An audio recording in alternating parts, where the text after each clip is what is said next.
My name is Gina. I'm 38 years old and I own a wedding dress shop in the city. I love my job. My husband, Alex, is an architect, and we have 2 kids, Sam and Olivia, who are both in grade school. They keep us busy, but in a good way. Family, though, can be tricky. I get along well with Alex's parents and his younger brother, Mike. But his older sister, Carol, is a different story. She's 42, has been married 3 times, and is always looking for husband number 4. If there were an easy way to deal with her, I would have found it by now. Let me describe a typical family dinner at my in-laws' house. The dining room is cozy and well-lit, full of conversation. Alex's mom is as sweet as ever, putting food on the table. Mike and his wife, Jane, are helping with the kids, keeping them busy. And then there's Carol, lounging dramatically on a chair with a glass of red wine, talking loudly enough to overpower everyone else. Carol, waving her glass, says, "So Gina, still playing dress-up with those brides? When are you going to design something real, like haute couture or something?"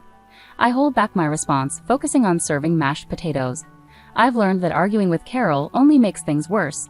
Mike jumps in, trying to change the topic. "Hey Carol, heard you're planning another wedding. What's the lucky guy like?" Carol smirks. "Oh, you know, successful, rich, the usual. Not that you'd get it, little brother." Jane gives me a sympathetic look. She knows what it's like to deal with Carol. We exchange a knowing eye roll. The dinner continues with the usual mix of jokes and jabs, especially from Carol. She's skilled at making conversations about herself. Alex catches my eye and gives me an encouraging nod. We're a team, and handling Carol is just one of the challenges we face together as a family. As the evening winds down and we say our goodbyes, I hug my mother-in-law tightly, feeling her support. Driving home, Alex reaches for my hand. "You okay?" "Yeah," I sigh, watching the city lights blur past. "Just another day, right?" "Right." Alex agrees warmly. "But we have each other, and that's what matters." He's right. Despite the drama with Carol, we have a strong bond and our own little world. One typical Thursday morning, I was busy in my atelier sketching a new design idea. The studio was peaceful, with only the gentle hum of the sewing machine where Lisa, my assistant, was working on an urgent order. That's when my phone rang. It was Jane, Mike's wife. "Hey Gina, guess what? You won't believe what I just heard." Jane's voice crackled mischievously over the phone. I leaned back, eager for a break from the morning routine. "Tell me, what's the scoop?" "So, Carol's tying the knot again. 4th time's a charm, right?" Jane chuckled, and I couldn't help but join in. "Seriously? Again? What's the story this time? Did she find another rich guy looking for a trophy wife?" I asked, half-jokingly. "Exactly. Some big-shot real estate guy from out of town. She's planning another extravagant wedding. Get ready, because you might get the call for a dress soon," Jane warned. I sighed, imagining the headache ahead. "Thanks for the heads up. I better stock up on aspirin and patience." Lisa, from her sewing station, chimed in, having caught the gist of the conversation. "Not Carol again. Her last dress was a nightmare with all those changes she kept making to the lace." "Yeah, I remember," I said, rubbing my temples at the memory. "Let's hope she finds a different designer this time." But fate and Carol had other plans. Just after I finished talking with Jane, the doorbell of my atelier rang, announcing a visitor. Speak of the devil, and there she was. Carol swept into my shop, draped in a designer scarf and oversized sunglasses. Her mother, Helen, followed behind, looking apologetic. "Gina, darling, I need your magic touch again." "We're planning another wedding," Carol announced loudly, taking off her sunglasses and eyeing my shop with barely hidden disdain. I plastered on a smile, masking my reluctance. "Carol, congratulations on your engagement. But are you sure you want to go through the dressmaking process with me again? Last time was quite eventful." "Oh, come on. Who else in this town can handle my impeccable taste? Plus, you owe me for not completely botching the last dress," Carol retorted, her laugh sharp and brief. Helen gave me a pleading look. "Gina dear, I know Carol can be a handful, but we really need your help. You know, family." "Yeah, family." I repeated the word, family, the bitterness evident in my tone. "Okay, Carol, let's see what we can come up with. But this time we're doing things my way. Deal?" Carol pursed her lips, clearly displeased with the conditions, but reluctantly agreed. "Fine, but I have specific ideas this time. It needs to be spectacular, more spectacular than before." As they left, I turned to Lisa, who was grinning. What did I do to deserve this? Lisa shrugged sympathetically. "Who knows? But if anyone can handle Carol's drama, it's you." The rest of the day blurred by with fabrics and sketches, but Carol's upcoming 4th wedding and the troublesome gown occupied my mind. The next week, true to her word, Carol burst into my atelier with a thick folder under her arm and determination in her eyes. Helen followed, her smile strained, clearly prepared for her daughter's demands. Okay, Gina, I've scored Pinterest and Instagram. I know exactly what I want this time. It's going to be bold, beautiful, and a little scandalous, Carol declared, slamming the folder onto my work table and flipping it open to reveal a collection of extravagant wedding dress designs. I took a deep breath, browsing through her selections. Carol, these designs, they're quite bold and youthful. Are you absolutely sure this is the direction you want to go? What's that supposed to mean, Gina? You think I can't rock these styles? Carol snapped sharply. No, Carol, it's not that. These designs are just very revealing. Maybe we can adjust them to better suit your taste, I suggested, hoping to find common ground. Carol brushed off my concerns. I know exactly what I want, Gina, and I want something that will wow everyone. So can you make it happen or not? Reluctantly, I nodded and grabbed my sketch pad. Okay, let's refine these ideas a bit. How about we start with the silhouette? We can find something that really flatters your figure. As I began sketching, Carol leaned over my shoulder, offering her feedback with all the subtlety of a bulldozer. No, that's too conservative. I want something low-cut with high slits. Think sexy, Gina, think. And it has to be pure white, bright white. I paused, pencil hovering. White again, Carol. You wore white at your last 3 weddings. Maybe we could try something different, like a soft peach or a bold red. Carol slammed her hand down. White, Gina. I won't settle for anything less. And add lots of crystals and pearls, loads of them. The fitting sessions that followed were just as intense. Each time Carol came in, she demanded changes. More beads here, less stitching there. Make it more fabulous, Gina. It's not hitting the mark yet. Each request came with a please that sounded more like a command. One afternoon, after a particularly exhausting session where Carol insisted the neckline wasn't deep enough for the 3rd time, I vented to Lisa, who had been by my side through it all. Lisa, if I have to redraw that neckline one more time, I might just turn that dress into a curtain. Lisa chuckled, handing me a cup of tea. Hang in there, boss. It's almost over. And hey, at least it'll be a wedding no one will forget, especially with Carol wearing one of your designs. As I returned to my sketches, tweaking yet another detail, I braced myself for the next fitting. Carol's wedding was approaching rapidly, and I had a feeling the real drama was still ahead. Today was crucial. I had just finished calculating the costs for her elaborate gown, and it was time to discuss the numbers. Carol swept into the atelier with her usual dramatic flair, leaving a trail of expensive perfume in her wake. Her mother, Helen, followed quietly, wearing an expression that suggested she'd rather be anywhere else. Okay, Gina, let's see if you've impressed me this time, Carol declared, barely sparing a glance at the sketches and fabric samples laid out for her approval. I took a deep breath and handed her the detailed invoice. Here's the breakdown, Carol. Considering the materials and labor, the total comes to $2,500. I've already applied a 30% family discount. Carol's eyes widened as she glanced over the document. She slammed it onto the table, causing a spool of thread to tumble to the floor with a clatter. Listen, Gina, I'm marrying a top businessman. My wedding will be full of wealthy, influential guests. Think of this as a prime advertising opportunity for your business. You should be paying me to wear your dress. I stared at her in disbelief. Paying you, Carol? I've already given you a significant discount. I can't afford to give away dresses, even for family. Helen tried to intervene, her voice gentle. Carol, dear, Gina has been very fair with the pricing. Let's not. Carol interrupted sharply, her frustration apparent. No, Mom, this is ridiculous. I'm doing her a favor. She should appreciate it. The tension in the room was thick. I crossed my arms, holding her gaze firmly. Carol, I understand your perspective, but running my business isn't a hobby. I have bills to pay and employees to compensate. I can't give away products for free, regardless of the exposure. Carol's face flushed with anger. Then forget it. I'll find someone else who values the opportunity. As she stormed out, Helen lingered, her expression apologetic.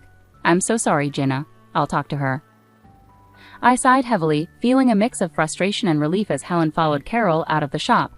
The rest of the day passed in a blur of small tasks, my mind replaying the tense confrontation over and over. When I got home, I recounted everything to Alex.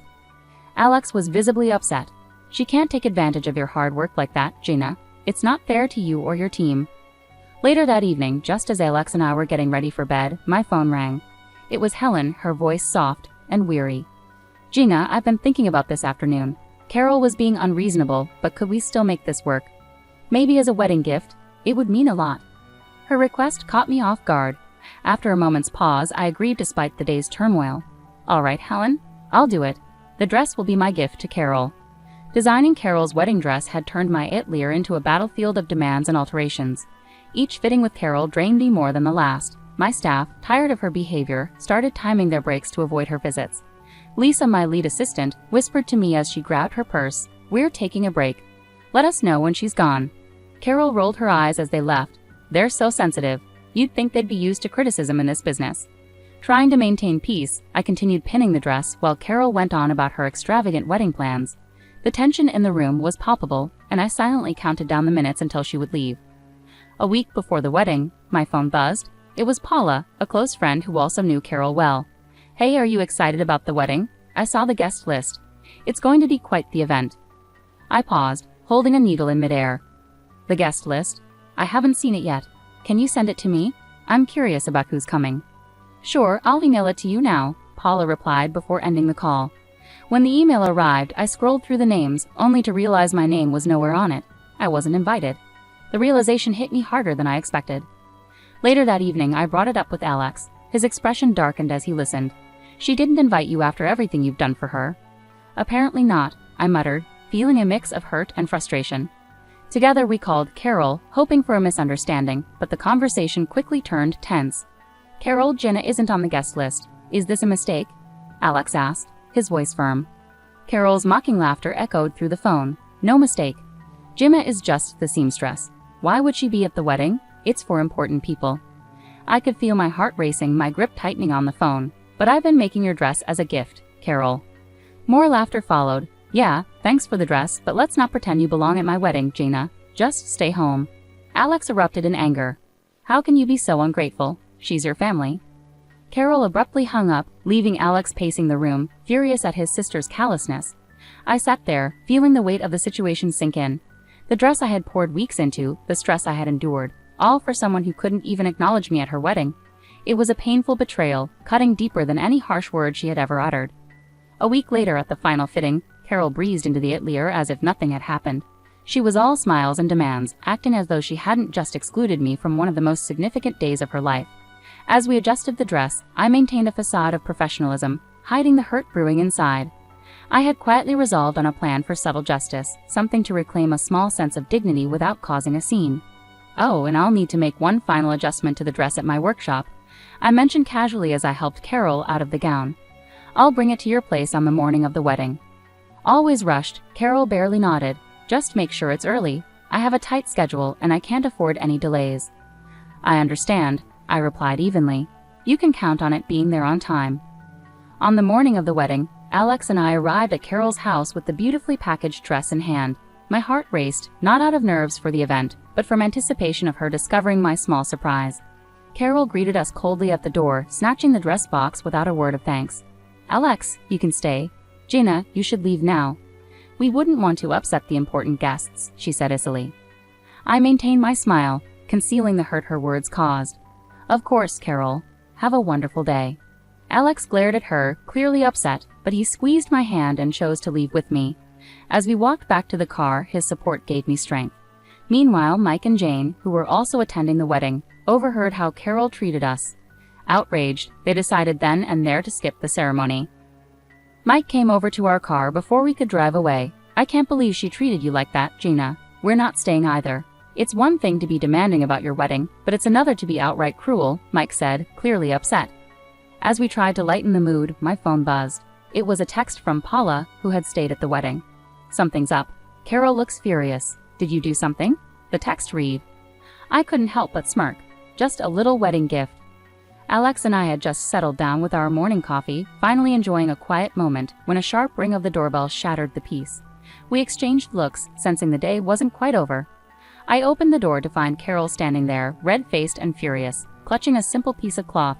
Her mother, Helen, stood beside her, a mix of embarrassment and frustration on her face. Carol's fiancé, a stern-looking man, hovered in the background, his expression grim.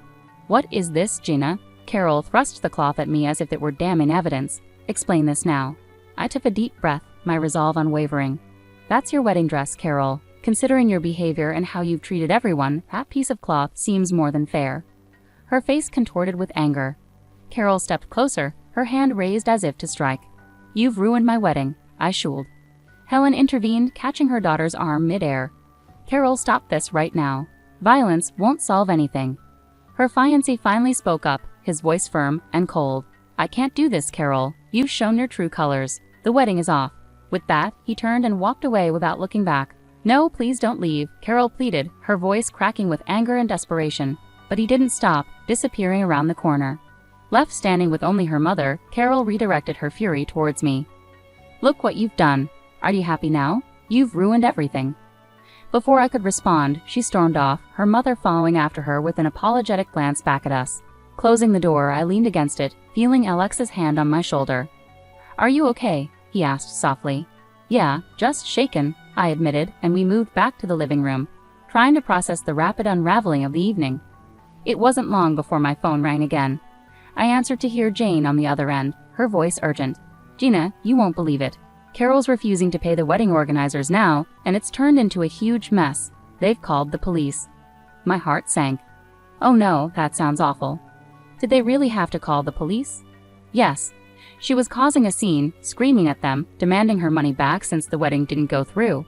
It escalated quickly," Jane explained. As I hung up, I sank heavily into a chair, guilt gnawing at me. "Maybe I went too far, Alex. This all feels like it's spiraling out of control." Alex sat beside me, taking my hand. "You stood up for yourself, Gina. Carol's behavior has been unacceptable from the start. This is on her, not you." Despite his reassurance, I couldn't shake the pang of sympathy for Carol. She was family, difficult as she was. After the tumult of Carol's failed wedding day, life slowly returned to normal, but the dynamics within our family had changed irreversibly. Alex and I decided to cut off contact with Carol. The fallout wasn't just a cancelled wedding, it had revealed deeper issues in our family that had been ignored for too long. One quiet Sunday morning, Helen joined us for coffee. The tension in the room was palpable as she walked in, but her first words broke the ice. "I want you to know, Gina, I'm not upset with you. If anything, I blame myself for how Carol turned out. I've always given in to her, ever since she was little. I've spoiled her." I poured her a cup of coffee, and we sat at the kitchen table, a gentle breeze playing with the curtains. "Helen, you can't blame yourself for Carol's choices. She's an adult now, and she has to take responsibility for her actions." Helen took a sip of her coffee, her eyes filled with sadness. "You're right, Gina. It's just so difficult. She's my daughter, and it hurts to see her making these mistakes." I reached across the table and squeezed her hand. "I understand. You love her deeply, but sometimes tough love is necessary. Maybe this will be a turning point for her." The conversation shifted as Helen updated us on the latest rumors about Carol. Apparently she had amassed significant debts, counting on a grand wedding to a wealthy groom to improve her financial and social status. Now that the wedding was off and the groom had left, she was allegedly avoiding creditors. "It's a mess," Helen confessed, shaking her head. "She's keeping a low profile, trying to sort things out. I just don't know how she plans to handle all the money she owes." Alex, who had been quietly listening, finally spoke up. "Mom, it's a tough situation, but maybe facing these consequences will be a turning point for her. She might learn to be more independent and stop relying on others to bail her out." Our conversation delved deep, blending regret with a glimmer of hope. It was evident that Helen struggled with balancing her love for Carol and her frustration with her actions. Before she left, Helen embraced me tightly. "Thank you, Gina, for being honest and handling everything with such grace. I'm sorry it had to come to this." I hugged her back, offering reassurance. "It's okay, Helen. We're family and we'll find a way through this. It might take time, but we'll work things out." After Helen departed, Alex and I spent the rest of the day in contemplative silence. The situation with Carol had left a lasting impression, reminding us of the complexities within family relationships and the valuable lessons that can emerge from confronting difficult realities.